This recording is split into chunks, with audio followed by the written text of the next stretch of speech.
Нурлат сети җәмгыятендә нәселле терлекләрне үрчетүгә игътибар зур. Үткән ел Венгриядән 95, Киров өлкәсеннән 150 баш сыер терлеге кайтарылган. Эш терлекчелек фермасына капиталь ремонт үткәрелгән. Бәйгесе көнгә безнең 5370 ичә баш поголовье крупный рогатый скот. Алар арасында 1954 баш савым сыеры. Бәйгесе көнгә 26 тонна сөт савабыз. Үзебез заводта эшләттерәбез, безнең үзебезнең завод полностью загружен. Венгерскийлар бәйгесе көнгә 35 литр сөт бирәләр, кировскийлар 25. Бүгенге көндә район буенча 19 меңнән артык мөгезле эре терлек исәпләнә.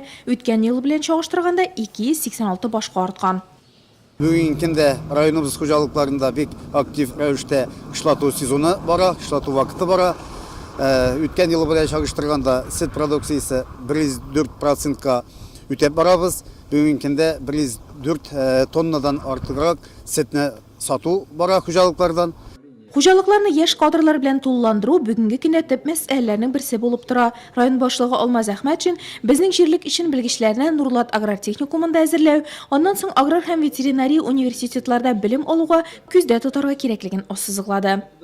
Надо подготовить программу, работу надо системно вести, и высшее образование, специалисты в направлении должны договора делать, и среднеспециально есть техника и Мензелинские, и Буинские веттехникумы есть, Чистополе, по-моему, есть, Лаишево, ну и свой технику надо поднимать уровень.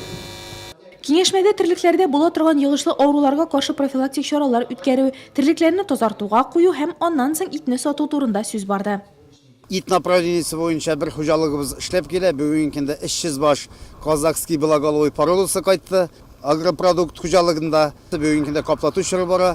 Аларның хуҗалыкның җитәкчесе сүзенә караганда, алар баш саны 1000 башка җитәргә тиеш. Шуның өчен бу тармакта, итчелек тармагында эшне киңәйтү максатыннан безгә киләчәктә итне эшкәртү, үзебездә эшкәртеп, ахыргы продукцияне җитештерү турында да уйларга вакыт җитте.